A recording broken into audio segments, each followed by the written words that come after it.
Today in this lesson we will study the various parts of a sentence. Let's begin the lesson. Look at these two groups of words. Which one of these is a complete sentence? You have two groups of words. Red hat. A girl is wearing a red hat. Yes, of course, the sentence number 2 is a complete sentence because it provides a complete meaning. The sentence number 1 is not giving a complete meaning. So what is a sentence? A sentence is a set of or group of words which makes complete sense. Parts of a sentence. There are two parts of a sentence, subject and predicate. These are the two parts of a sentence. What is subject? Subject names who or what the sentence is about. What is predicate? Predicate tells what the subject is about.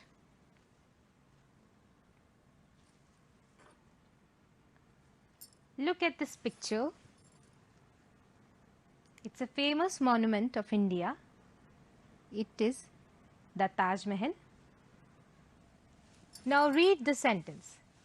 People from all over the world come to see the Taj Mahal. What is the subject in this sentence? People from all over the world is the subject. It is the naming part of the sentence. What is the predicate in this sentence? Come to see the Taj Mahal is the predicate. Predicate starts from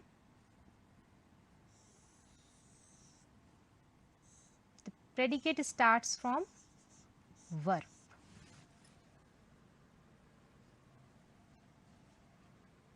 Come to see the Taj Mahal is the predicate part of this sentence. It is the telling part of this sentence. People from all over the world is the subject part of this sentence.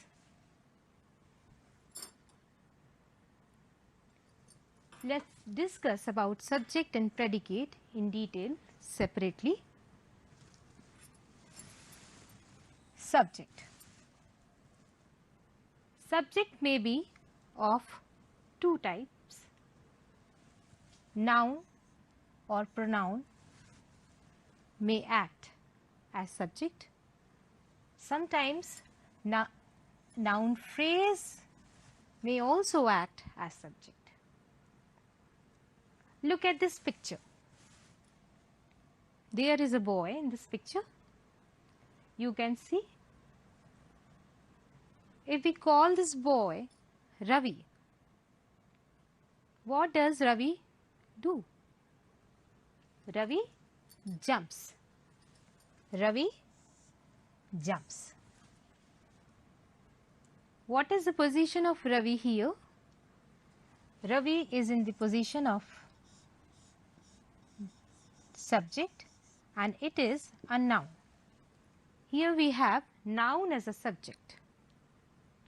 Suppose we do not know the name of this boy.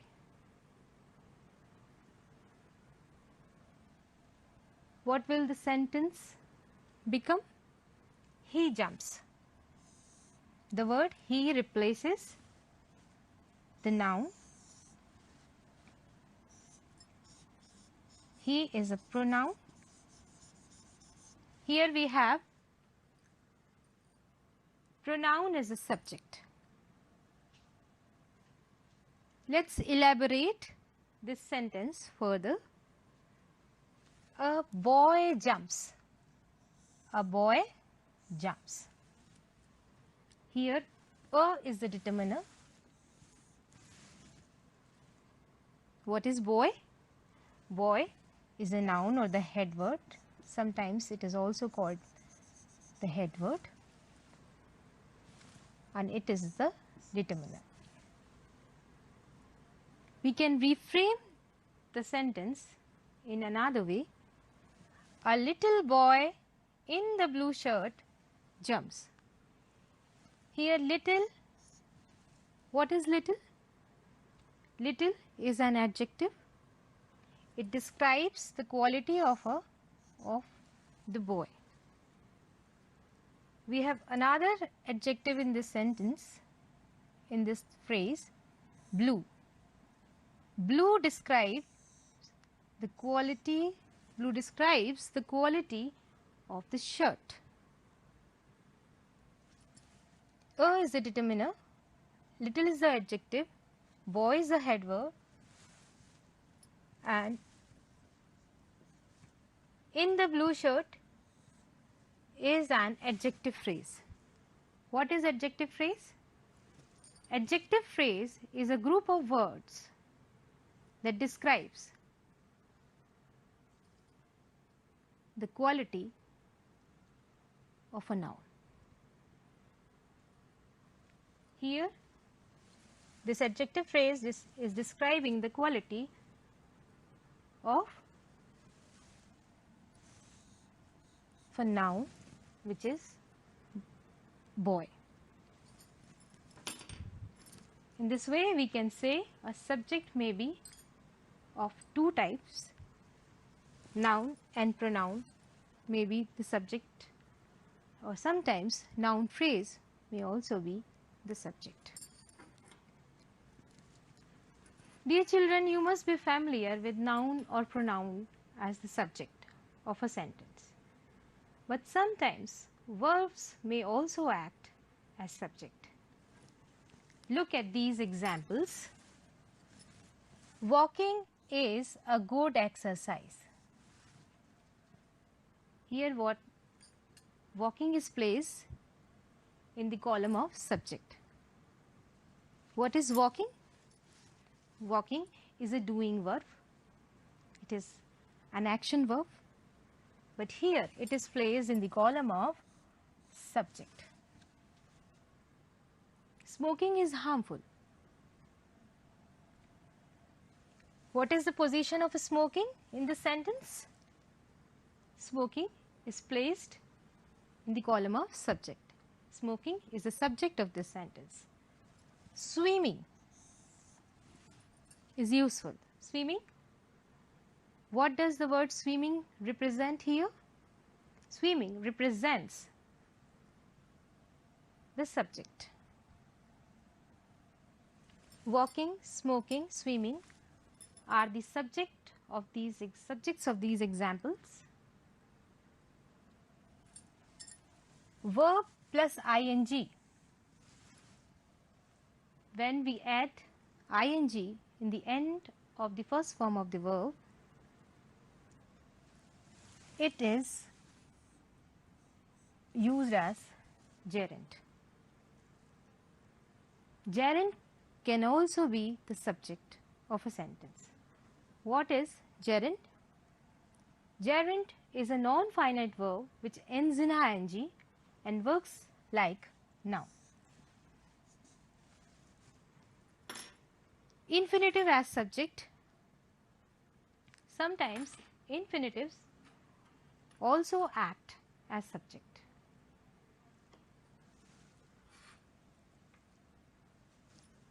To plus were. It is the structure of infinitive.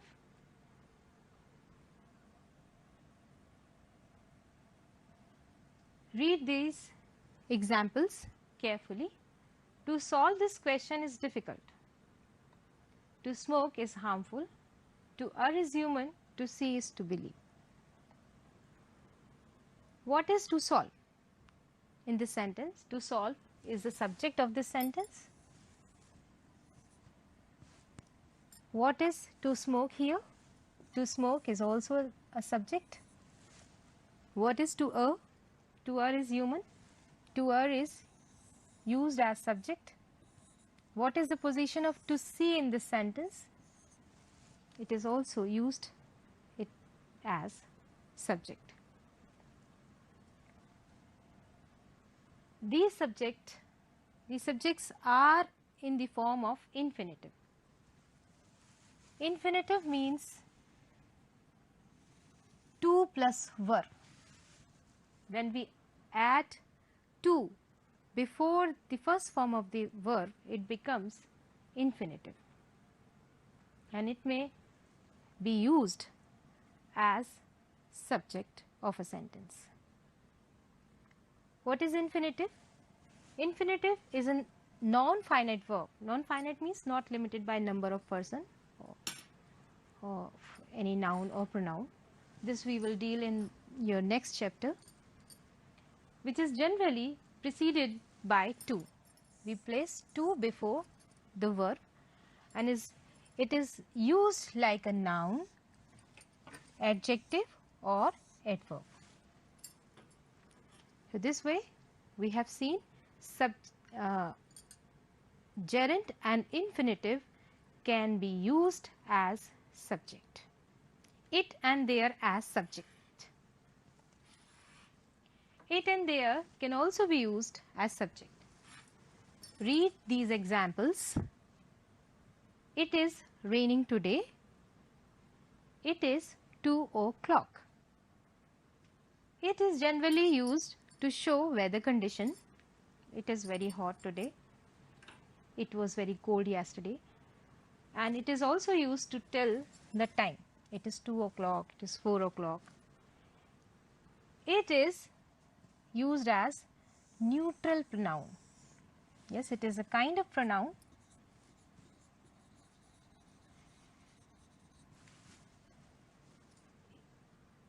It is used as the subject. Sometimes there is also used as subject. There are 50 boys in the class. There is no problem. There is an introductory adverb, or it may be also called demonstrative pronoun. It is also a kind of pronoun.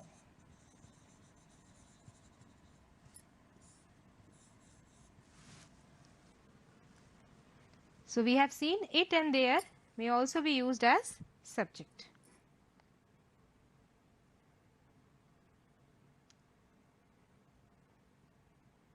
Let's practice.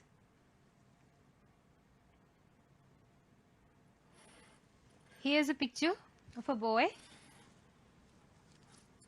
Make sentences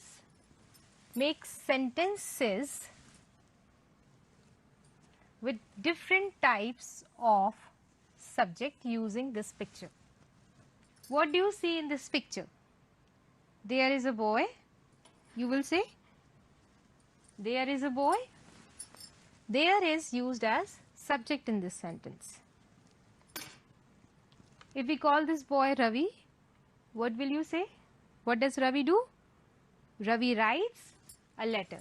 Here we have subject as noun. Noun is used as the subject of this sentence. He writes a letter. If we do not know the name of this boy, what will we say? We will say he writes a letter. He is used as the subject. Pronoun is used as the subject. Writing is necessary for students. Here, gerund, verb plus ing is used as subject. To write is to understand. Well, here to plus verb means infinitive is used as subject. Now let's discuss about predicate. What do you see in this picture? There is a girl. What does she do? She sings. She sings. What is the subject in this sentence? She is the subject. And what is the predicate of this sentence?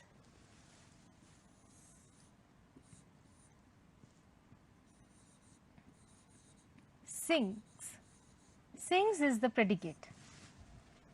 There is a predicate of one word only. The subject structure of this sentence becomes, the sentence structure of this sentence becomes subject plus verb. This is the sentence structure of this sentence. What does, if I ask you, what does the girl sing? What does she sing? You will say, she sings a song. She sings a song. Here you know, she is the subject. Sings a song is the predicate of this sentence. Here, what is sings? Sing is the verb. Sings is the verb. What is the position of a song?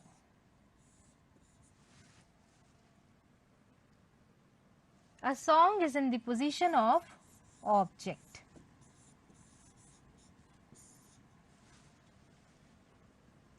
Here we have predicate of two words. The sentence structure of this sentence becomes subject plus verb plus object.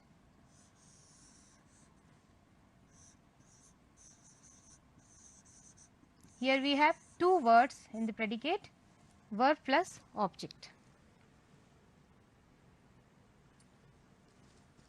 Look at this picture. There is a beautiful picture of a father and a son. The sun set. My father gave me a bicycle. What is the position of my father in this sentence? My father is the subject of this sentence. What is the predicate of this sentence? Gave me a bicycle is the predicate of this sentence.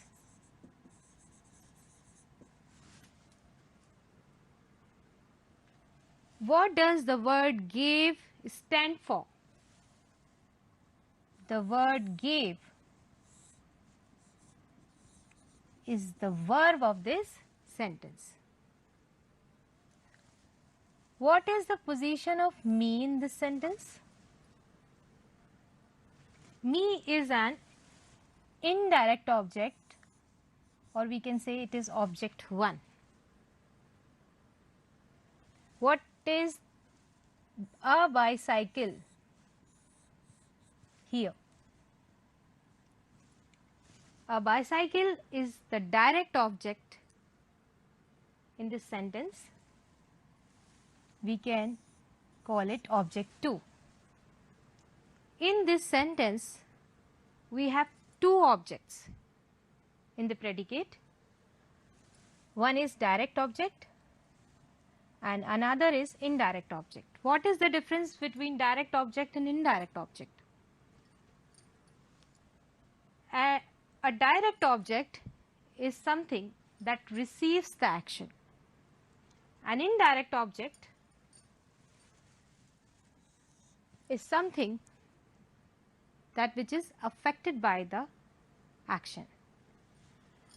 An indirect object is the recipient of direct object. Usually we see that indirect object is a person. A direct object is a thing.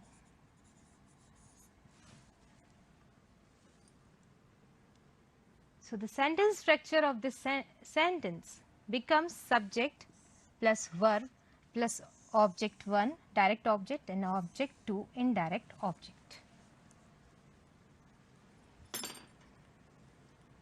Gerund and infinitives. Gerund and infinitive can also be used as object of a sentence. Look at this picture. Can you see?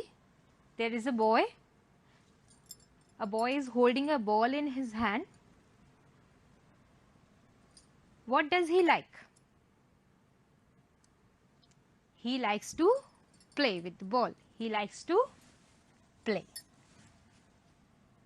Or we can reframe the sentence in a different manner.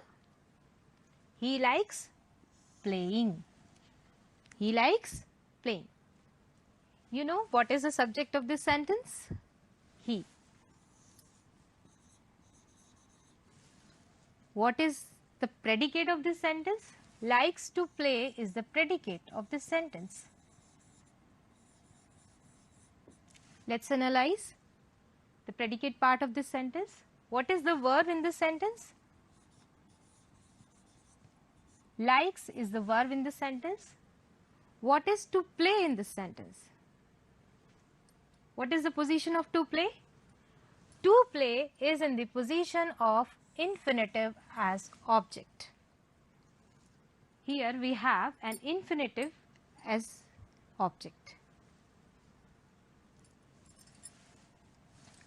To plus verb is called infinitive. Infinitive may also work as object of a sentence. What is the position of he in this sentence? He is the subject. What is the predicate part? Likes playing is the predicate part of this sentence. What is the verb? Likes is the verb in this sentence. What is playing here? Playing is the object of this sentence. This is the object of this sentence. And object is in the position of gerund. Verb plus ing. So this way you have seen infinitive and gerund can also be used as object of a sentence. Here one more type of predicate we have. Look at these two groups of words. Which one of these sentences is correct? He is a teacher. Obviously, he is a teacher is the correct sentence. Is a linking verb or a be verb. All linking verbs or be verbs like is, are, am, was, were always take a complement. He is a teacher. They are doctors. They are corona fighters. Are examples of object with complement. Now we have the predicate part. We have the subject part. You will have to fill the predicate part. Better if you fill different types of predicate as studied today. I is the subject of this sentence. You can fill go here. I go. They is the subject. You can fill they are doctors.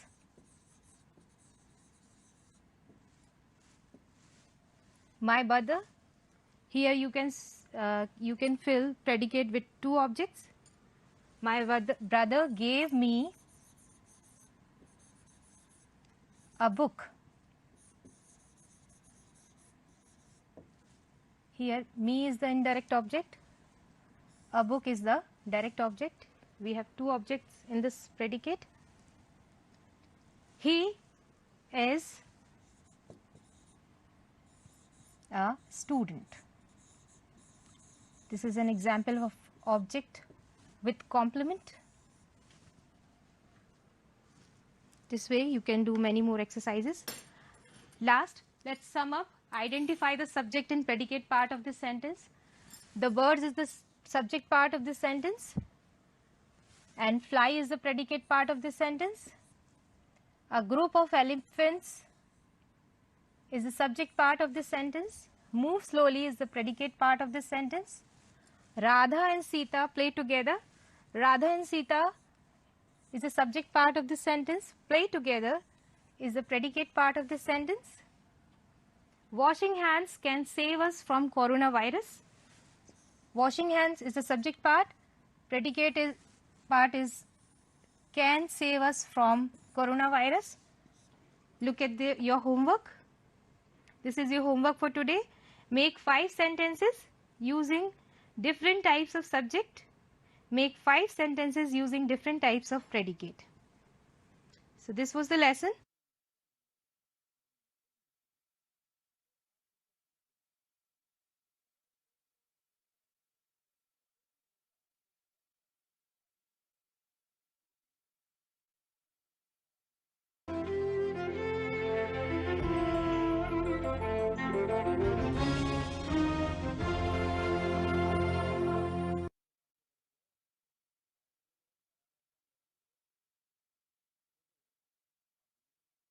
नमस्कार प्यारे बच्चों, मैं doctor मंजरी द्विवेदी, प्रवक्ता हिंदी, राजकीय बालिका inter college, Gomti Nagar, Lucknow. बच्चों, आज की कक्षा में जिन कवि को हम पढ़ेंगे, जिनकी कविता का हम अध्ययन करेंगे, उनके संदर्भ में यह बात कही जा सकती है कि उनके अपने प्रगर भाषा पांडित्य, अनुपम शब्द रचना, वाक्यों की कारीगरी के कारण जगन्नाथ दास रत्नाकर ब्रज भाषा के ऐसे अनमोल कवि हैं जो आज भी सुमेर की भांति दैदीप्यमान हैं। सही कहा बच्चों कि आज ऐसे कवि को हम पढ़ेंगे जिनका जन्म द्विवेदी युग में हुआ, लेकिन उनके काव्य की आत्मा भक्तिकालीन और शैली रीतिकालीन थी। ऐसे बाबू जगन्नाथ दास रत्नाकर थे, जिनका गंगा अवतरण का प्रथम भाग का हम अध्ययन करेंगे। बच्चों, कहीं ना कहीं किसी न किसी रूप में आपने गंगा अवतरण प्रसंग को पढ़ा होगा, समझा होगा अपने बाबा से, या कक्षा में कभी किसी प्रसंग में गंगा अवतरण प्रसंग को आपने समझा होगा। आज हम लोग गंगा अवतरण के इस अंश के माध्यम से हम पौराणिक कथा के साथ साथ उसके पौराणिक कथा का भावार्थ और उसके साथ साथ साहित्यिक कला दोनों का ही हम रसास्वादन करेंगे। बच्चों, किसी भी कविता को पढ़ने से पूर्व हमें उसके कवि के विषय में अवश्य जान लेना चाहिए। तो कवि जगन्नाथ दास रत्नाकर जी का जीवन परिचय इस प्रकार है। रत्नाकर जी का जन्म काशी के सन 1866 ईस्वी में प्रतिष्ठित वैश्य परिवार में हुआ। इनके पिता का नाम पुरुषोत्तम था। इनकी शिक्षा बचपन से ही इन्हें उर्दू, फारसी तथा अंग्रेजी की शिक्षा मिली। बीए, एलएलबी करने के बाद एमए की पढ़ाई नहीं कर पाए, परास्नातक की पढ़ाई नहीं कर पाए, क्योंकि इनकी मां का देहांत हो गया था। 1907 में आवागढ़ के खजाने के निरीक्षक नियुक्त हुए। सन 1902 में अयोध्या नरेश के निजी सचिव नियुक्त हुए और 1909 में अयोध्या की महारानी के निजी सचिव बने। इनकी मृत्यु 21 जून 1932 को इनका अचानक स्वर्गवास हो गया था। साहित्यिक परिचय को हम अब समझेंगे। काव्य के अंतर्गत, पद्य के अंतर्गत हरिश्चंद्र गंगा अवतरण 1923 में लिखा गया यह पुराख्यानक खंड काव्य है। 1923 में यह लिखा गया था। उद्धव शतक, हिंडोला, श्रृंगार लहरी, गंगा लहरी, विष्णु लहरी, वीराष्टक, इसके साथ ही साथ इनके साहित्यिक लेख रोला छंद के लक्षण, महाकवि बिहारी लाल की जीवनी, बिहारी सत्सई संबंधी काव्य, संपादित रचनाएं, रसिक विनोद, जो समस्या पूर्ति के रूप में था, हित तरंगिणी, नखशिख, बिहारी रत्नाकर और सूरसागर, यह इनकी रचनाएं थी। इसके साथ ही इनका साहित्य में स्थान, रत्नाकर जी के समान ब्रज भाषा काव्य का मर्मज्ञ और कोई नहीं हुआ। इन्होंने ब्रज भाषा को लेकर के जो भी काव्य प्रणयन किया वह अपने आप में अन्यतम रहा। वह सही अर्थों में प्रकांड विद्वान थे। भक्ति काल एवं रीति काल का अद्भुत संयोग रत्नाकर जी के काव्य में दिखाई पड़ता है। सही अर्थों में वे ऐसे कवि हैं जिनके अंतर्गत भक्ति काल की भावधारा और आधुनिक काल की रीति शैली में अभिव्यक्त किया, और इसके साथ ही इन्होंने पाठकों की प्रशंसा भी प्राप्त की। निश्चय ही उनके योगदान के लिए हिंदी जनता सदैव ऋणी रहेगी। इन्होंने अपने काव्य में जिस भी प्रकरण को उठाया, जिस भी भाव को लिया, वह अपने आप में अनमोल था। तो हिंदी के सुधी जन, सुधी पाठक, हिंदी से प्रेम करने वाले, साहित्य को जानने वाले के मध्य इनके हमेशा हम इनके ऋणी रहेंगे। बच्चों, आपके पाठ्यक्रम में प्रश्न पत्र में 4 अंक की जीवनी भी आती है, साहित्यिक परिचय आता है। तो यह जो जीवन परिचय और साहित्यिक परिचय है, यह आपके 4 अंक का आएगा। तो इसी क्रम में आपको लिखना होगा। पूर्व कथा प्रसंग। पूर्व कथा कि गंगा अवतरण बाबू जगन्नाथ दास रत्नाकर जी द्वारा ब्रज भाषा में रचित खंड काव्य है, जिसमें कवि ने गंगा की उत्पत्ति एवं उसके पृथ्वी पर आने के पौराणिक आख्यान को कथा वस्तु बनाया। गंगा जी ब्रह्मा के कमंडल से निकलकर शिव की जटाओं में समा गईं और एक धारा पृथ्वी पर प्रवाहित हुई। इस कविता में इन्हीं भावों को अभिव्यक्त किया है। बच्चों, कई बार हमारे मन में यह प्रश्न अवश्य आता है कि सभी नदियों का उद्गम स्थल हिमालय पर्वत को माना गया, हिमालय से कहा गया सभी नदियां निकली हैं, लेकिन गंगा जी के विषय में कहा जाता है कि वो स्वर्ग से आई और यहाँ पर ब्रह्मा के कमंडल से निकली। पहली बात तो यही हो गई। दूसरा कि गंगा जी को स्वर्ग लोक से ब्रह्मा जी के कमंडल से निकल के पृथ्वी पर आने की आवश्यकता क्यों पड़ी। ये 2 कथा प्रसंग आते हैं और इनको हम समझने का प्रयास करते हैं। सबसे पहले कि गंगा जी पृथ्वी पर क्यों आई। बहुत पहले यहाँ पर राजा थे, राजा सगर। राजा सगर ने यज्ञ किया और उनके 60,000 पुत्रों को ऋषियों द्वारा शाप दिया गया, जिसके कारण उनका उद्धार नहीं हो पाया। इसलिए गंगा जी को स्वर्गलोक से पृथ्वी पर आना पड़ा। दूसरी बात यह आती है कि ब्रह्मा जी के कमंडल में गंगा जी कहां से आ गए। तो यह एक पौराणिक कथानक के रूप में है, जिसको हम बताने का प्रयास करते हैं और आप भी इसको समझने का प्रयास करिएगा। पुराणों में यह कथा आती है कि एक बार भगवान विष्णु वामन का अवतार बना करके राजा बलि के दरबार में गए। शब्द को समझिएगा, बलि और बाली। बलि दूसरे हैं और बाली जो सुग्रीव के भाई हैं। तो हमें बलि राजा थे, उनके दरबार में भगवान विष्णु वामन अवतार में आए। वामन अर्थात बौना, छोटा रूप बना करके आए और उन्होंने उनसे 3 पग जमीन मांगी, भूमि मांगी। बलि दानवीर थे।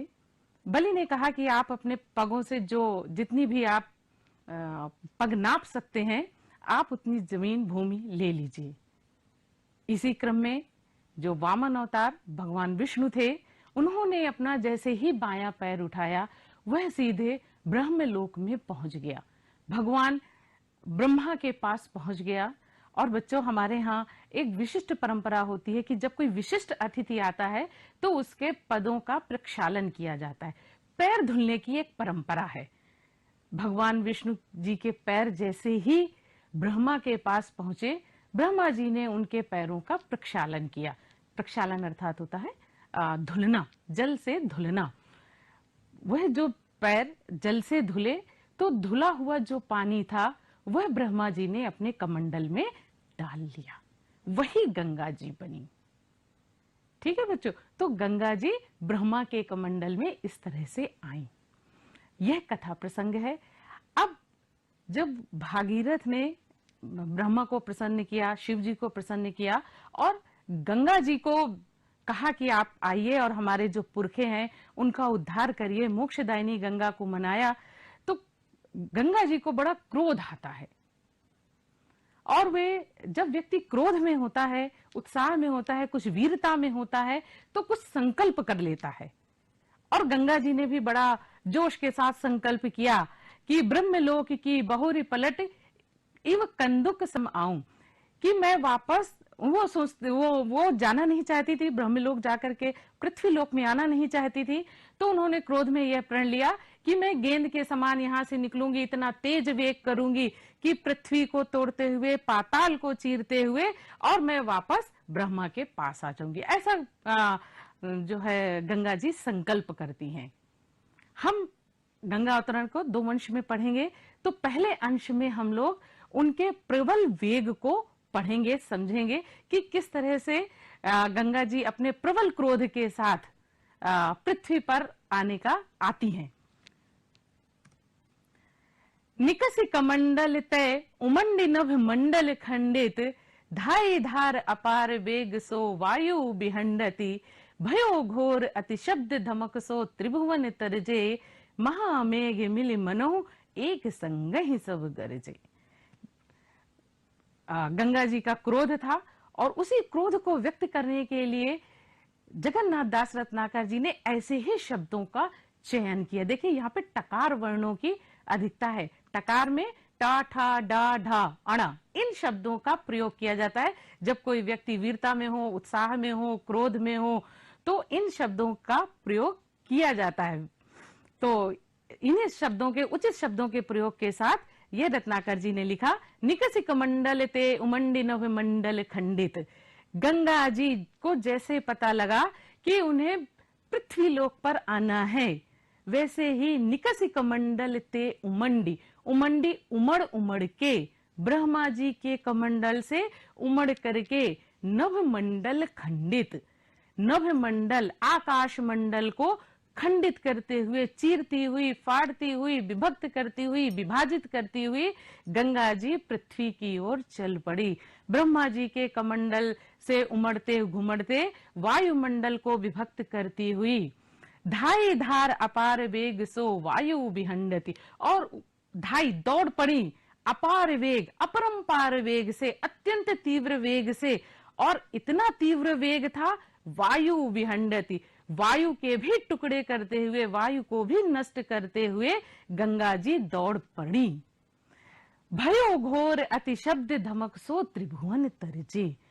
गंगा जी के अपरंपार वेग से, गंगा जी के भयंकर जल की इतनी भयंकर आवाज से जो शब्द हुए, भयो घोर अति शब्द, अत्यंत कठिन शब्द हुए, अत्यंत कठोर गर्जना हुई, बहुत शोर हुआ, और उसकी धमक से क्या हुआ, त्रिभुवन तरजे।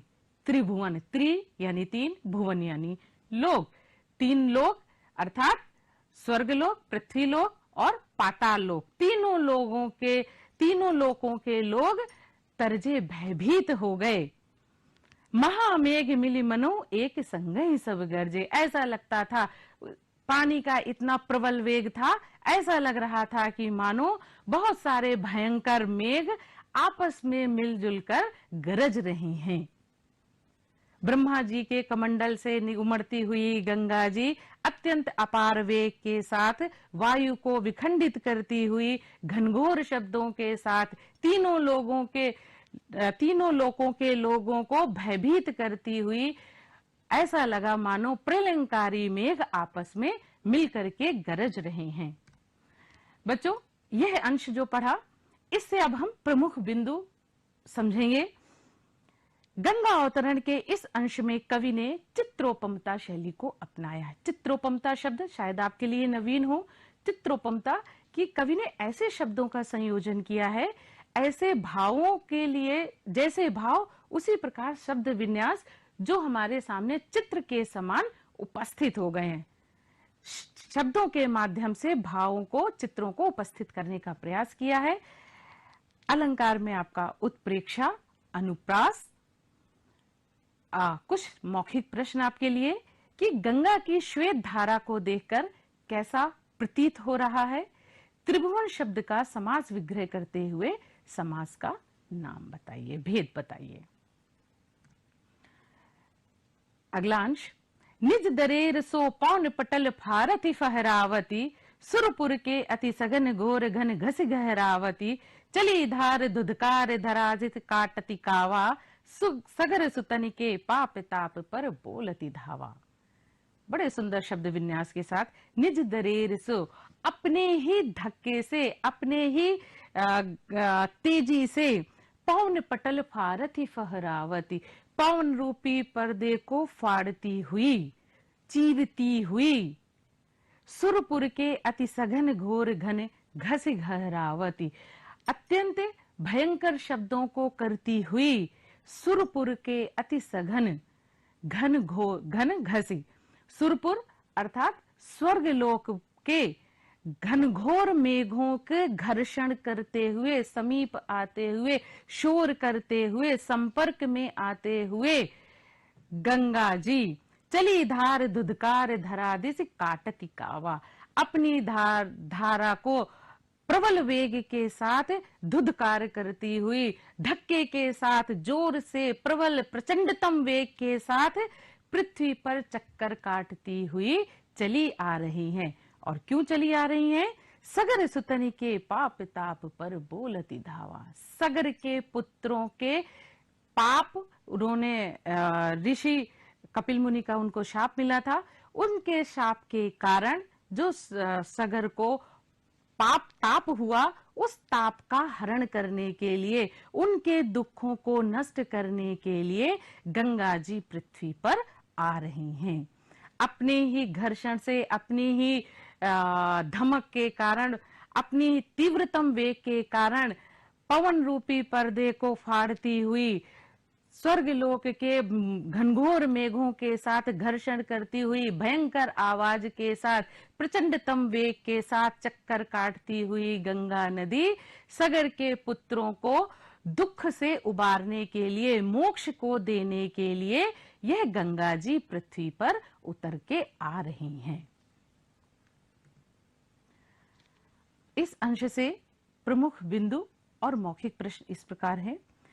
गंगा का अवतरण स्वर्गलोक से पृथ्वी लोक पर सगर पुत्रों के उद्धार के लिए हुआ था।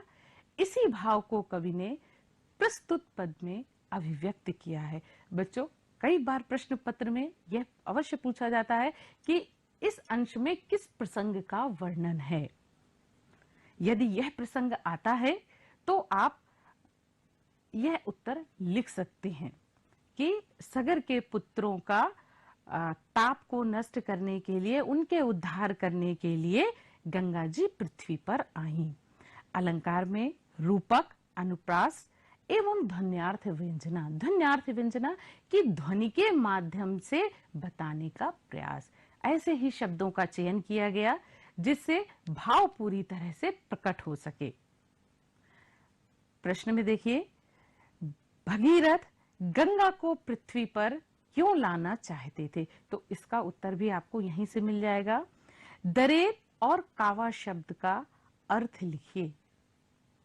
कावा, कावा का अर्थ होता है चक्कर काटना, ठीक है। और यह मूलतः थोड़े से यदि हम शब्दों के मूल में यदि समझने का प्रयास करें तो प्राचीन समय में जब घोड़े, जो लोग घोड़ा पालते थे, उसके पैर रस्सी से बांध देते थे, तो वह घोड़ा चक्कर काटता रहता था, एक ही जगह पे रहकर गोल गोल घूमता रहता था। वस्तुतः यह कावा शब्द उसी के लिए प्रयुक्त होता है। स्वाति घटा गहराति मुक्ति पानी पिसों पूरी, कदों आवति जुगति शुभ्र आभा रुचिरूरी, मीन मकर जल व्यालन की चल चिलक सुहाई, सो जनु चपला चमचमाती चंचल छवि छाई। बच्चों, यहाँ पर देखिएगा किस तरह से शब्द का प्रयोग और उसके साथ ही साथ काव्य का सौंदर्य, कवि ने जो शब्दों का प्रयोग किया है, भावों का प्रयोग किया है, उसके साथ किस प्रकार काव्य सौंदर्य है। एक शब्द आया स्वाति घटा। स्वाति स्वाति एक नक्षत्र होता है। बच्चों, आपने कभी कभी पंचांग देखा हो, जिसे सरल भाषा में कहे तो तिथियों वाला हिंदुओं का जो कैलेंडर होता है, यदि आप उसको कभी देखें तो उसमें देखेंगे कि उसमें नक्षत्र लिखे होते हैं, तिथि लिखी होती है, कभी अमावस लिखा होता है, कभी पूर्णिमा लिखी होती है, इस तरह से लिखा होता है। तो हिंदू पंचांग में, हिंदू कैलेंडर में, हिंदू नक्षत्रों में 27 नक्षत्र माने गए हैं। महीने में दिन 30 होते हैं, नक्षत्र 27 होते हैं। प्रत्येक नक्षत्र 1 से 1.5 दिन रहता है। कभी नाम सुना हो, चित्रा, कृतिकी, भरणी, अश्लेषा, मघा, ज्येष्ठा। जब कैलेंडर आप देखेंगे, पंचांग देखेंगे, तो उसमें ये आपको दिखाई देंगे। यह होते हैं नक्षत्र। इसी तरह से जो स्वाति है, स्वाति नक्षत्र होता है। और दूसरा शब्द यहां पर आया मुक्ति। मुक्ति में यहां पर श्लेष अलंकार आ जाएगा। मुक्ति अर्थात मोती। स्वाति नक्षत्र के अनुसार देखेंगे तो मोती आएगा, और गंगा के परिप्रेक्ष्य में देखेंगे तो मुक्ति का अर्थ होता है मोक्षदायिनी। गंगा को मोक्षदायिनी भी कहा गया है। स्वाति नक्षत्र, यहां पर स्वाति नक्षत्र की ही बात क्यों की गई है?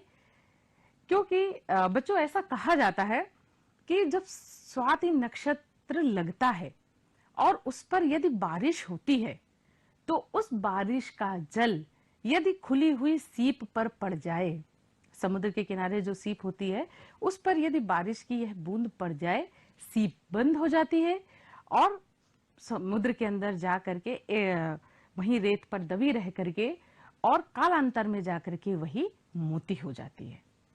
मोती अपनी चमक के लिए, मोती अपनी पवित्रता के लिए, मोती अपनी शुभ्रता के लिए जाना जाता है। इसी प्रकार गंगा को, गंगा की धारा को, गंगा नदी को शुभ्रता के लिए, पवित्रता के लिए जाना जाता है। इसीलिए कवि ने यहाँ पर स्वाति नक्षत्र का प्रयोग किया है, क्योंकि स्वाति नक्षत्र के जल से ही वह जल, वह पानी की बूंद जो सीप पर पड़ती है, मोती बन जाता है। देखिए, स्वाति घटा गहराती, मुक्ति पानी सो पूरी। स्वाति घटा, गंगा, उतरती हुई गंगा, स्वर्गलोक से पृथ्वी पर आती हुई गंगा, मोक्षदायिनी गंगा इस प्रकार चमक रही है जैसे स्वाति नक्षत्र के बादल, स्वाति नक्षत्र के जो बादल होते हैं वो सफेद होते हैं। जिस प्रकार स्वाति नक्षत्र के बादल एक जगह इकट्ठा होकर के अपनी चमक फैला रहे हों। देखिए, स्वाति घटा गहराती, स्वाति नक्षत्र की घटाएं, स्वाति नक्षत्र के बादल एक जगह एकत्र होकर के जिस प्रकार चमक उत्पन्न करते हैं, जिस प्रकार उसमें मोतियों जैसी चमक उत्पन्न करने की क्षमता होती है, मोती उत्पन्न करने की क्षमता होती है, उसी प्रकार यह गंगा जी स्वाति नक्षत्र के बादलों की भांति चमक उत्पन्न कर रही हैं। गंगा जी का जल स्वाति नक्षत्र के बादलों के समान मोतियों की चमक से युक्त है। या ऐसा लगता है कैधो आवती झुकती शुभ्र आभा रुचिरूरी। बच्चों, यहाँ पर कैधो शब्द है का प्रयोग है। कैधो शब्द का प्रयोग मुख्यतः संदेह अलंकार में होता है। आप लोगों ने जब तुलसीदास भी पढ़ा था तो वहां पर भी कैधो शब्द पढ़ा था। कैधो ब्यो में बीथिका, भरे हैं भूरे धूमकत, वीर रस वीर सी तरवार सी उघारी है। कैधो जो है मूलतः संदेह अलंकार के साथ आता है। या ऐसा लगता है मानो कोई प्रकाशवान ज्योति पृथ्वी पर झुकती हुई चली आ रही है। दोनों पंक्तियों का अर्थ एक बार हम पुनः देखेंगे कि स्वर्गलोक से पृथ्वी लोक पर आती हुई गंगा की चमक इस प्रकार प्रतीत होती है मानो आकाश में स्वाति नक्षत्र के मेघ एकत्र हो गए हों। या फिर ऐसा लगता है कि मानो कोई प्रकाश पुंज पृथ्वी पर आ रहा हो। आगे देखिए, मीन मकर जल व्यालन की चल चिलक सुहाई, सो जनु चपला चमचमाते चंचल छवि छाई। और पानी की इस चमक के साथ, पानी की धार के साथ मछली, मगर, जल व्यालन, जल अर्थात पानी, व्यालन यानी सर्प, जल सर्प इस प्रकार सुशोभित हो रहे हैं, इस प्रकार शोभा पा रहे हैं, जनु चपला चमचमात चंचल छवि छाई, ऐसा लग रहा है मानो आकाशीय बिजली चमक रही हो।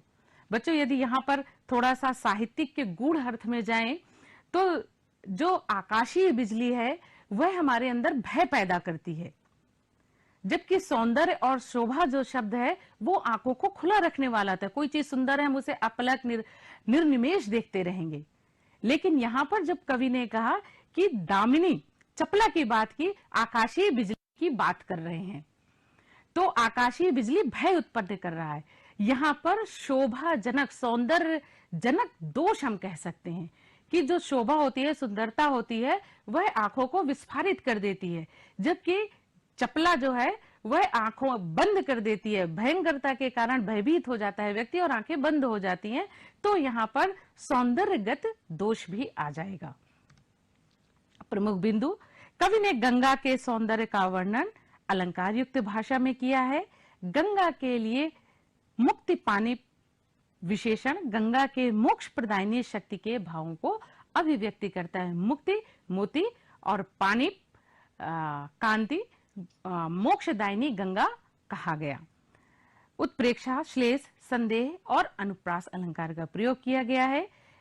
प्रश्न में देखिए, गंगा की धार कैसी लग रही है, इसके लिए कवि ने क्या कल्पना की है। संदेह एवं उत्प्रेक्षा अलंकार किन पंक्तियों में आया है, निर्दिष्ट कीजिए। अब आया आपका शिल्प सौंदर्य या काव्यगत सौंदर्य, तो भाषा साहित्यिक ब्रिज आ जाएगी।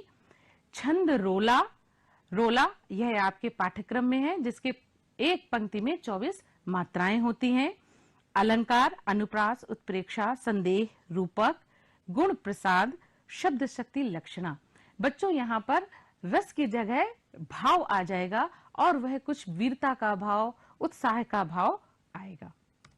गृह कार्य आपके लिए, स्वात प्रश्न पहला कि स्वाति घटा गहराति मुक्ति पानिप सौ पूरी, केदो आवति जुगति शुभ्र आभा रुचिरूरी, मीन मकर जल व्यालन की चल चिलक सुहाई, सो जरु चपला चमचमाते चंचल छवि छाई। बच्चों, इसी तरह से अंश आएगा और आप नीचे प्रश्न दिए होंगे, उनका आपको उत्तर लिखना होगा कि गंगा की श्वेत धारा को देखकर कैसा प्रतीत हो रहा है। सो जनु चपला चमचमाती चंचल छवि छाई पंक्ति में कौन सा अलंकार है। गंगा की पवित्र धारा में किसकी चमक बिजली की चमक के समान प्रतीत हो रही थी। दूसरा प्रश्न, जगन्नाथ दास रत्नाकर जी का जीवन परिचय और साहित्यिक परिचय स्पष्ट कीजिए। गंगा का अवतरण किस उद्देश्य से हुआ था।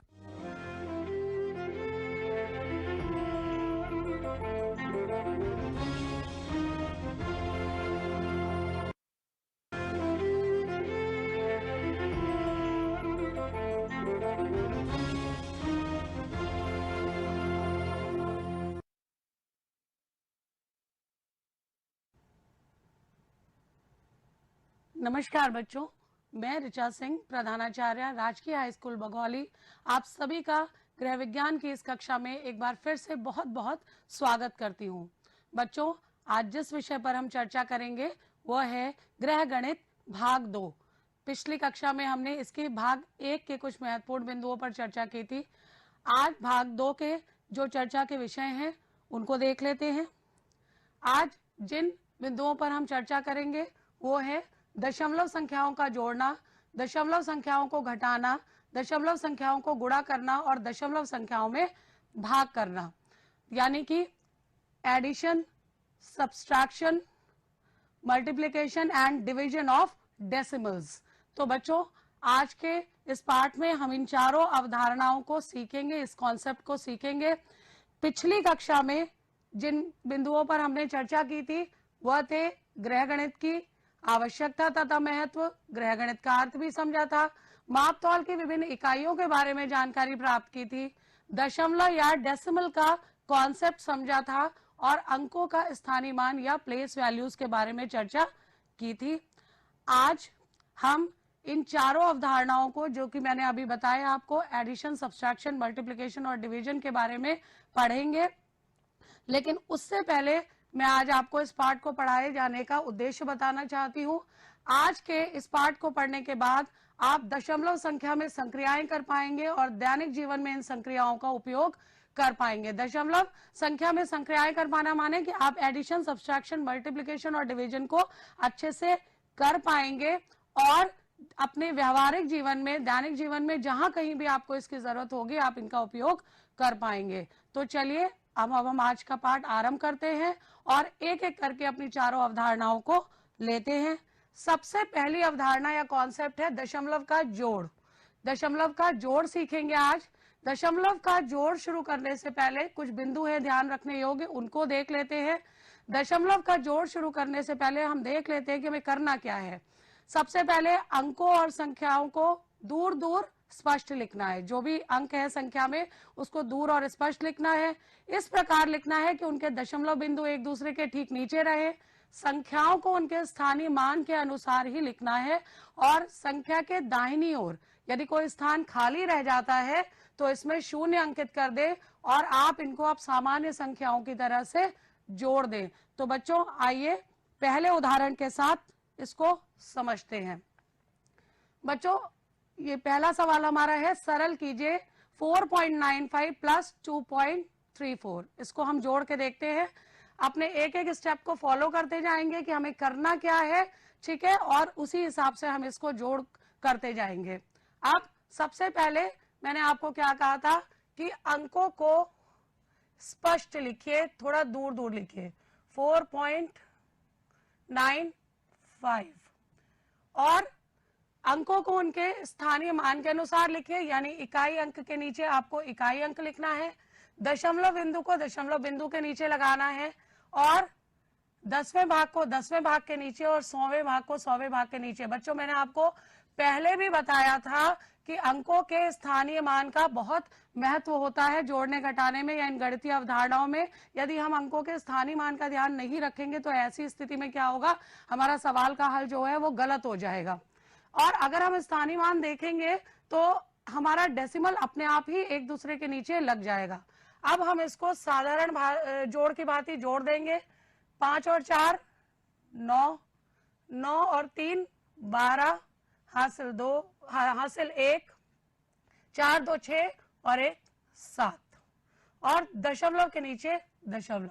तो आपने देखा कि कितनी आसानी से हमने इस जोड़ को कर लिया कि साधारण संख्याओं की तरह ही इनको जोड़ना है। बस अंकों को साफ दूर स्पष्ट लिखना है, एक दूसरे के नीचे उनके स्थानीय मान के अनुसार संख्याएं लिखनी है। यहाँ पर एक बात और है बच्चों, मैं बताना चाहती हूँ कि आप एडिशन में सीरियल कोई भी हो, ऑर्डर कोई भी हो नंबर का, या इसको पहले रखिए या इसको पहले रखिए, इससे आपके हल में कोई फर्क नहीं पड़ेगा। अब हम एक दूसरे उदाहरण से भी इसको समझने की कोशिश करते हैं। ये एक इबारती सवाल या स्टोरी सम है। स्टोरी सम ही बच्चों ज्यादातर आपके एग्जाम में आते हैं और इनको आपको जानना बहुत जरूरी है। तो यहाँ पे और सबसे बड़ी बात यह है कि यहाँ तो आपको मालूम है कि आप जोड़ रहे हैं, लेकिन एग्जाम में आपको नहीं मालूम होगा कि आप जोड़ रहे हैं। तो ऐसी स्थिति में आपको सवाल में पता लगाना पड़ेगा कि आपको जोड़ना है, घटाना है, गुणा करना है या भाग करना है। कैसे करना है देख लेते हैं। एक महिला ने 5.5 किलोग्राम आटा, 0.75 किलोग्राम दाल, 0.5 किलोग्राम चावल तथा 0.45 किलोग्राम बेसन खरीदा। बताइए महिला ने कुल कितने किलोग्राम सामान खरीदा। अब यहाँ पे एक बात ध्यान रखिए कि कुल कितने किलोग्राम, तो जहां कुल आ जाता है या टोटल पूछा जाता है तो वहां पे हम जोड़ करते हैं, यानी कि उसका सम करते हैं। तो आप यहाँ पे पता लगा सकते हैं क्योंकि कुल कितना सामान खरीदा, तो यहाँ को हम क्या करेंगे, यहाँ एडिशन करेंगे। तो अब हमने, क्योंकि विभिन्न मदों में सामान है, तो हमने एक तरफ मद लिख लिए हैं और दूसरी तरफ मात्रा या लिख लिया है, मात्रा के आगे ही मात्रक लिख लिए हैं ताकि बार बार ना लिखने पड़े। अब फिर से हमें वही अवधारणा लगानी है कि हमें सबसे पहले अंकों को साफ साफ स्पष्ट लिखना है। तो आटा 5.5 किलोग्राम, फिर आपका दाल 0.75, आपको अंकों को उनके स्थानीय मान के अनुसार सेट करना है, दशमलव के नीचे दशमलव। चावल 0.5 और अंत में बेसन 0.45 किलोग्राम और इसके बाद इन सबको जोड़ देना है। अब मैंने आपको एक चीज और बताई थी कि दशमलव के बाद अगर अंक का स्थान खाली रह जाए तो वहां पे आपको शून्य अंकित कर देना है। जब आप शून्य अंकित कर देंगे तो क्या हो जाएगा, आप आसानी से जोड़ पाएंगे। तो अब हम इसको जोड़ लेते हैं, साधारण संख्याओं की तरह से जोड़िए। 5 और 5 10, 0 हासिल 1। 5 और 1 6, 7 13, 13 5 18, 19 20 21, 22 का 2 2, 5 और 2 7, और दशमलव के नीचे दशमलव। तो देखिए कितनी आसानी के साथ आपने अपनी पहली अवधारणा सीख ली और कितनी आसानी के साथ आपने दशमलव का जोड़ सीख लिया। तो दशमलव का जोड़ बहुत आसान है, बस आपको ध्यान क्या रखना है, आपको ध्यान इतना ही रखना है कि आपको ये नियम फॉलो करने हैं। अब हम दशमलव संख्याओं को घटाना सीखेंगे। दशमलव संख्याओं को घटाना भी उतना ही आसान है, बस आपको क्या ध्यान रखना है, सिर्फ यहाँ एक मेन बात जो ध्यान रखनी है, सदैव बड़ी संख्या के नीचे छोटी संख्या लिखनी चाहिए। यहाँ बाकी सब कुछ दशमलव के जोड़ की तरह ही है, केवल ध्यान कितना रखना है कि ऊपर बड़ी संख्या लिखनी है और नीचे छोटी संख्या लिखनी है। आइए इसको भी देख लेते हैं। पहले एग्जाम्पल से घटाइए। 230.75 में से 115.27 यानी 230.75 में से 115.27, यहाँ पे हमारी बड़ी संख्या 230 है, छोटी संख्या 115 है, तो ऊपर क्या लिखेंगे, हम बड़ी संख्या लिखेंगे 230.75। उसके बाद नीचे हम लिखेंगे 115। आप देख रहे हैं कि अंकों को उनके स्थानीय मान के अनुसार ही रखा जा रहा है। इकाई के नीचे इकाई, दहाई के नीचे दहाई, सैकड़ा के नीचे सैकड़ा, दशांश के नीचे दशांश और शतांश के नीचे शतांश। और उसके बाद इनको हमें माइनस करना है। अब यहाँ केवल करना कितना है, माइनस। 5 से 7 नहीं जाएगा क्योंकि छोटी संख्या, तो 15 में से 7 एक यहाँ से ले लिया तो कितना बचा, 8। अब यहाँ हो गया 6, 6 में से 2 गया तो 4, और उसके बाद अब ये 0 में से भी 5 नहीं जाएगा क्योंकि छोटा है, तो इससे ले लेगा 10, 10 में से 5 गया तो 5, और 2, 2 में से 1 गया तो 1, और 2 में से 1 गया 1, और दशमलव के नीचे दशमलव। तो देखिए बच्चों कि कितनी आसानी के साथ आपने दशमलव के नीचे दशमलव। तो बच्चों आपने देखा कि कितनी आसानी से हमारा उत्तर निकल गया। केवल आपको नियमों को ध्यान में रखना है। अब हम एक और उदाहरण ले लेते हैं। वो उदाहरण है इबारती सवाल का, क्योंकि इबारती सवाल ही एग्जाम में आते हैं, तो इसको सीखना आपके लिए बहुत जरूरी है। विनीता ने बाजार जाते समय अपने पर्स में रखे 500 रुपए। तो कितने रुपए रखे हैं, 500 रुपए, यानी कि विनीता के पास कुल धन कितना है, 500 रुपए। उसने बाजार से 315 रुपए 75 पैसे का कपड़ा खरीदा, यानी कपड़े का मूल्य कितना हो गया, 315 रुपए 75 पैसे।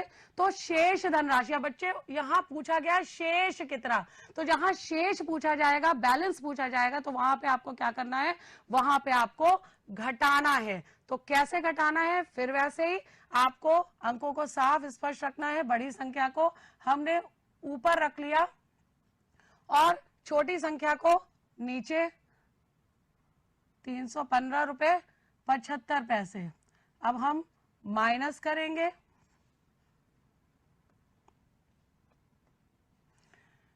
जीरो क्योंकि नहीं घटेगा, 5 नहीं घटा पाएगा, तो यहां से हम उधार लेना शुरू करेंगे। 5 को इसको दिया, इसको दिया, इसको दिया, और फिर यहाँ तो 10 में से 5 गया तो 5। अब यहाँ बचा 9, तो 9 में से 7 गया तो 2। अब यहाँ 9 में से 5 गया तो 4, यहाँ 9 में से 1 गया तो 8, और यहाँ 4 बच गया तो 4 में से 3 गया तो 1।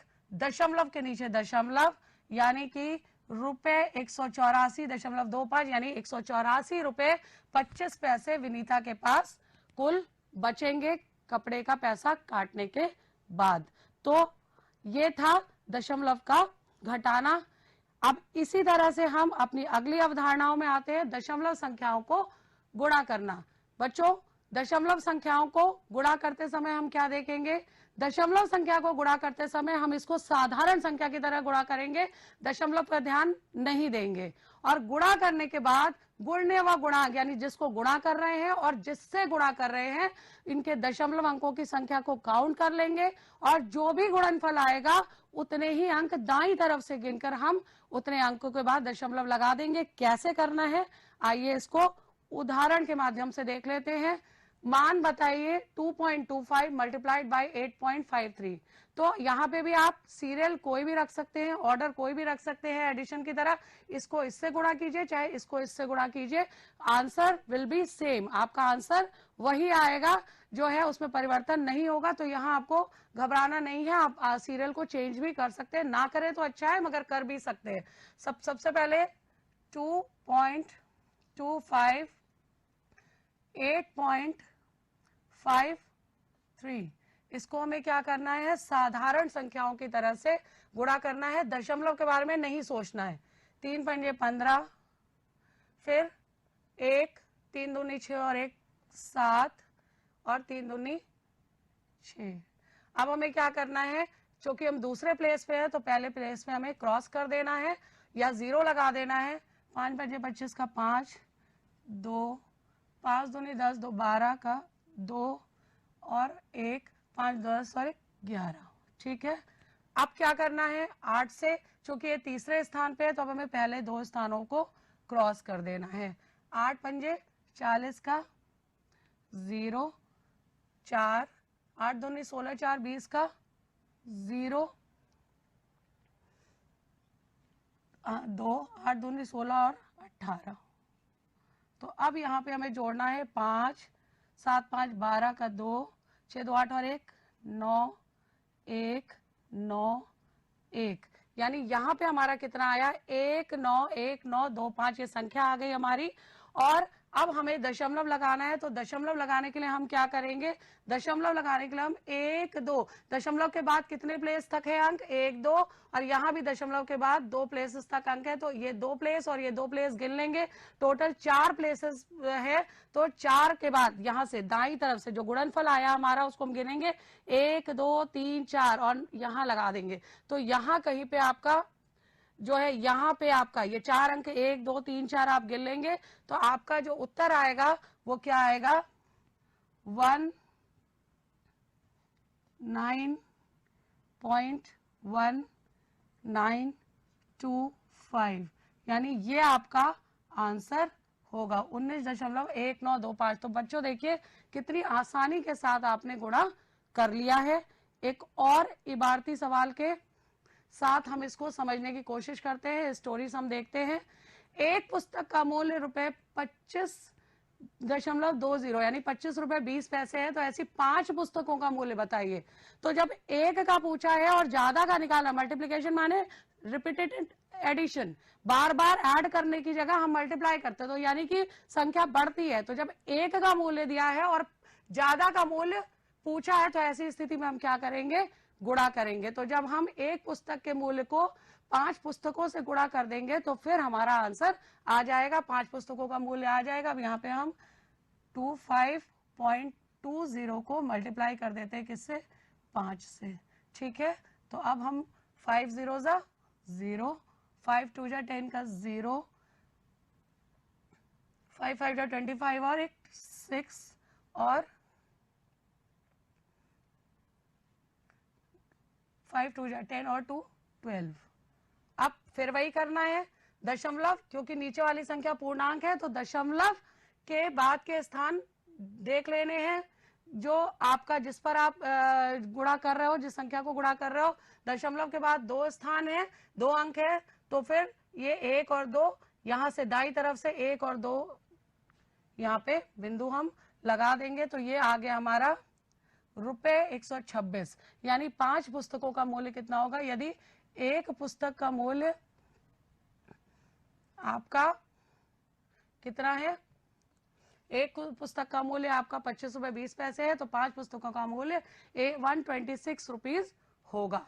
तो बच्चों आपने देखा कि चाहे दशमलव का जोड़ हो, घटाना हो, गुणा हो, भाग हो, ये बहुत ही आसान होता है। अब हम भाग देखते हैं, ये चौथा और आखिरी कॉन्सेप्ट है हमारा, इसको भी समझ लेते हैं। सामान्य संख्याओं के समान भाग की क्रिया को हम आरंभ करेंगे। भागफल प्रायः दशमलव के 1, 2 अथवा 3 अंकों तक ज्ञात किया जाता है। यदि भाजक दशमलव संख्या है तो भाज्य में 10, 100 या 1000 से गुणा करके इसे पूर्णांक बना लेते हैं। यदि भाजक क्या होता है? भाजक माने डिवाइजर, जिससे हम डिवाइड कर रहे हैं, जिससे हम भाग दे रहे हैं। और भाज्य क्या है? भाज्य डिविडेंड, यानी जिसको भाग देना है उसको हम 10, 100 या 1000 से गुणा करके इसे पूर्णांक बना लेते हैं। और यदि दोनों में ही दशमलव है तो दोनों को ही हम गुणा कर लेते हैं। तो इसको हम उदाहरण से समझेंगे। अब यहाँ भी बच्चों विशेष ध्यान देने वाली बात है, क्योंकि ये रिपीटेड सब्सट्रैक्शन है और यहाँ पे भी आप सब्सट्रैक्शन की तरह ऑर्डर को चेंज नहीं कर सकते। भाज्य को भाज्य की ही जगह रखेंगे और भाजक को भाजक की ही जगह हम रखेंगे। तो अब हम सबसे पहले हमने क्या कहा था कि सबसे पहले हमको क्या करना है कि इन दोनों को पूर्णांक बनाना है। तो पूर्णांक बनाने के लिए हम क्या करेंगे? पूर्णांक बनाने के लिए हम इनको भिन्न के रूप में रख लेंगे। 6, 7, 4, 5। जिस संख्या को भाग देना है, जिसमें भाग देना है, उसको हम ऊपर अंश में या न्यूमरेटर में रखेंगे और जिस संख्या से भाग देना है उसको हम हर में या डिनोमिनेटर में रखेंगे। अब दूसरी बात हमने कही थी कि इसका दशमलव हटाना है, इसको पूर्णांक बनाना है। दशमलव हटाने के लिए अगर हमें इसका दशमलव हटाना है तो यहाँ से दशमलव हटाया और क्या किया? नीचे 1, दशमलव की जगह 1 और दशमलव के बाद कितने स्थान है? 1, 2, 3, तो 3 0 बढ़ा दिए। अब उसी तरह से इसका दशमलव हटाने के लिए गुणे दशमलव की जगह 1 और 1, 2, 3, 3 0 ऊपर बढ़ा दिए। तो अब जो है ये कट गया, 1000 से 1000 विभाजित हो गया और अब बचा क्या हमारे पास? जो संख्या बची 6, 7, 4, 5 अपॉन, क्योंकि 0005 है तो ये 5 हो जाएगी। ये पूर्णांक संख्या, आप देखिए कितने आसानी से इसमें भाग हो जाएगा। बच्चों आप भागफल को चाहे ऊपर लिख ले चाहे यहाँ पे लिख ले, उससे कोई फर्क नहीं पड़ेगा। 6, 7, 4 और 5। अब क्या करेंगे? हम इसको 5 से भाग दे देंगे। साधारण भाग है, आराम से दे सकते हैं। 5 एकम 5, 6 में से 5 गया 1, उतरा 7, 5 तिया 15, 7 में से 5 गया 2, उतरा 4, 5 चक्को 20, उतरा ये 4 और ये 0, उतरा 5, 5 नम 45। तो बच्चों देखिए कि कितनी आसानी से हमने संख्याओं को पूर्णांक संख्या बना के ये आंसर निकाल लिया। ये भागफल जो है, जिसको क्वोशिएंट आप कह रहे हैं, यही आपका आंसर होगा। ठीक है, तो क्या करना है? कुछ नहीं करना है, आपको केवल पूर्णांक संख्याएं बना लेनी है। पूर्णांक संख्या बना के इसको साधारण भाग की तरह से भाग दे देना है। आइए एक और इबारती सवाल देख लेते हैं भाग से संबंधित। यहाँ पर क्योंकि भाग के सवाल, इबारती सवालों को स्टोरी सम को करना बहुत आवश्यक है। आते एग्जाम में ज्यादातर स्टोरी सम्स ही हैं और इनको समझना जरूरी है कि एक्चुअली यहाँ होना क्या है। अब यहाँ देखते हैं, 1 दर्जन संतरों का भाव रुपए 60.60 यानी 60 रुपए 60 पैसे है। ठीक है, तो एक दर्जन से कंफ्यूज नहीं होना है बच्चों। आपने पहले भी दर्जन में निकाला है, तो 1 दर्जन यानी कि 12 संतरे, यहाँ पे 12 संतरों का मूल्य दिया हुआ है और आपको निकालना कितने का है? 1 संतरे का मूल्य। तो यहाँ पे 1 दर्जन से कंफ्यूज नहीं होना है। 1 दर्जन माने 12 संतरे, 12 संतरों का मूल्य अगर 60 रुपए 60 पैसा है तो 1 संतरा। तो आपको मालूम है डिवाइड माने होता है रिपीटेड सब्ट्रैक्शन, यानी घटाना, कम करना। तो जब ज्यादा का मूल्य दिया हो और कम का निकालना हो, यानी 1 का निकालना है, तो हम क्या करेंगे? भाग देंगे। तो 1 संतरे का मूल्य निकालने के लिए हम भाग देंगे। यहां मैं आपको सीधे भाग देना सिखाऊंगी। तो हम 60 रुपए 60 पैसे को किससे भाग देंगे? 12। यदि आप कुल मूल्य को कितने कुल संतरों से भाग दे देंगे तो 1 संतरे का मूल्य आ जाएगा। तो 12 पंजे 60, 12 5 जा 60 होता है, आपको मालूम है, टेबल आपको आती होगी। अब यहाँ पे 0 और 0 माइनस हो गया ये। फिर अब पॉइंट, क्योंकि दशमलव लगा है तो अब नई संख्या उतारने से पहले हमें ऊपर दशमलव को रखना पड़ेगा और तभी अब हम यहाँ पे संख्या को उतार पाएंगे। उतारेंगे 6 को, लेकिन हम देख रहे हैं क्योंकि 6 छोटी संख्या है, 12 से भाग नहीं हो पाएगा। 12 से भाग होने के लिए या तो यहाँ पे 12 होना चाहिए या 12 से ज्यादा होना चाहिए। तो अब हम क्या करेंगे, अब हमें अगली संख्या 0 उतारनी पड़ेगी, लेकिन 0 को हम डायरेक्टली नहीं उतार सकते, तो इसके लिए हम क्या करेंगे, पहले ऊपर 0 बढ़ाएंगे और तब हम 0 यहाँ उतार पाएंगे। और हम 12 5 जा 60, तो यहाँ पे अब हमने ये आप क्रॉस भी लगा सकते हैं, 0 भी लगा सकते हैं, जैसे आपको सिखाया गया हो। ठीक है, तो अब यहाँ पे जो हमारा भागफल आया यही हमारा आंसर है। एक संतरे का मूल्य कितना हो गया, रुपए 5.05, यानी एक संतरे का मूल्य हो गया 5 रुपए 5 पैसे। तो बच्चों आपने देखा कि कितनी आसानी से आपने दशमलव संख्याओं का एडिशन, सब्सट्रैक्शन, मल्टीप्लिकेशन और डिवीजन कर लिया। बस आपको कुछ नहीं करना है, केवल रूल्स फॉलो करने हैं। तो बच्चों आज हमारी चारों अवधारणाएं यहीं पे समाप्त होती हैं और आपको ये अच्छे से समझ में आई होगी। एक बार एक रिकैप करा देती हूँ मैं आपको। आपने क्या क्या सीखा, आपने एडिशन, सब्सट्रैक्शन, मल्टीप्लिकेशन और डिवीजन सीखा। किसका, डेसिमल का। क्या ध्यान दिया, संख्याओं को या अंकों को दूर दूर स्पष्ट लिखना है, उनके स्थानीय मान के अनुसार लिखना है, दशमलव के नीचे दशमलव लिखना है और उनको जोड़ देना है या घटा देना है, और साधारण संख्याओं की तरह उन्हें जोड़ना घटाना है और दशमलव को दशमलव के नीचे रख देना है। गुणा करते समय हमें क्या करना है, गुणा करते समय हमें बस ये साधारण संख्याओं की तरह गुणा कीजिए, डेसिमल के बाद के अंक गिन लीजिए, दोनों में, गुणने में भी और गुणांक में भी। ठीक है, मल्टीप्लिकेंड में भी, मल्टीप्लायर में भी, और दोनों को गिन के कुल जितने भी अंकों तक है दशमलव, उसके बाद गुणनफल या जो रिजल्ट आता है उसके बाद उसमें दाएं ओर से 4 अंक गिन के आप दशमलव लगा देंगे। भाग में क्या करना है, भाग में भाज्य और भाजक दोनों को ही, डिविडेंड और डिवाइजर दोनों को ही पहले पूर्णांक बना लेना है। कैसे बनाना है मैंने बताया, और उसके बाद उनको जो है पूर्णांक बना के साधारण भाग की सहायता से उसको हल कर लेना है। तो बच्चों अब आज के पढ़ाए गए पाठ के अनुसार मैंने आपको कुछ गृह कार्य दिया है जिसको आपको करना है। इसको देख लेते हैं। पहला प्रश्न है, एक पैकेट चाय का मूल्य ₹30, 1 किलोग्राम चीनी का मूल्य ₹37.05 या 37.05 और एक पैकेट दूध का मूल्य ₹49.50 यानी कि 49 रुपए 50 पैसे है। तो एक पैकेट चाय, 1 किलो चीनी और एक पैकेट दूध का कुल मूल्य क्या होगा। बच्चों यहाँ पे आपको ध्यान देना है कि आपको कुल मूल्य, मैंने आपको बताया था जहां कुल निकालना होता है वहां हम क्या करते हैं, टोटल निकालना होता है तो हम वहां पे योग करते हैं। तो योग करने के लिए क्या करना पड़ता है, ऐड करना पड़ता है, जोड़ना पड़ता है ना।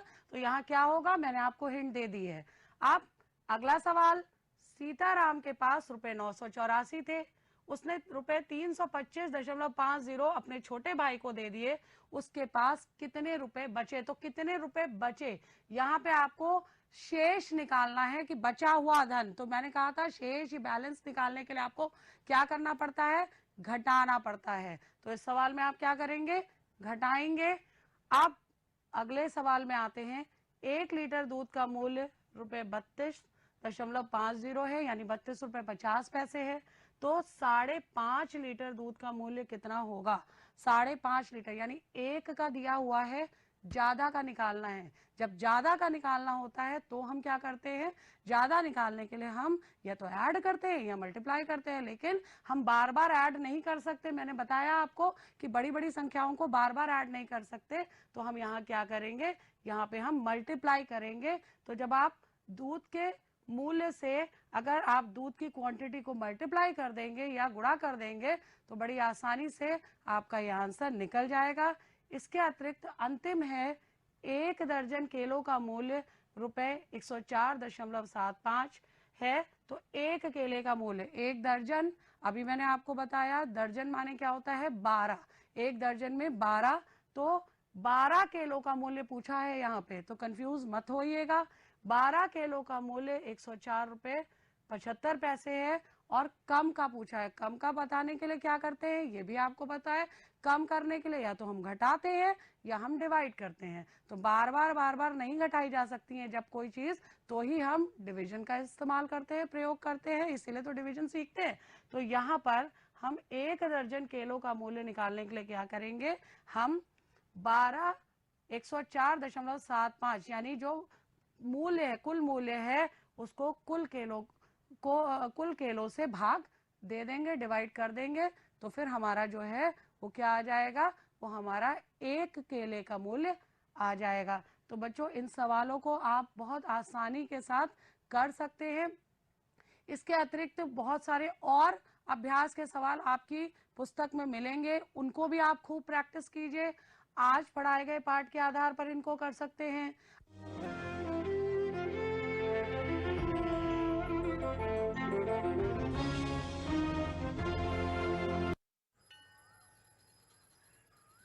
अरे बबलू, लॉकडाउन खुलते ही टहलने निकल पड़े। महामारी अभी फैली हुई है। सरपंच जी टहलने नहीं, काम पे वापस जा रहे हैं। तुझे डर नहीं लगता वायरस पकड़ लेगा? पहले थोड़ा बहुत डर लगता था, फिर पता चला कि अगर मैंने पूरी सावधानी बरती तो ये बीमारी होने की संभावना कम है। सबसे महत्वपूर्ण है ये मास्क। काम पर मास्क हमेशा पहनूंगा, समय समय पर हाथ धोता रहूंगा और दूसरों से हर वक्त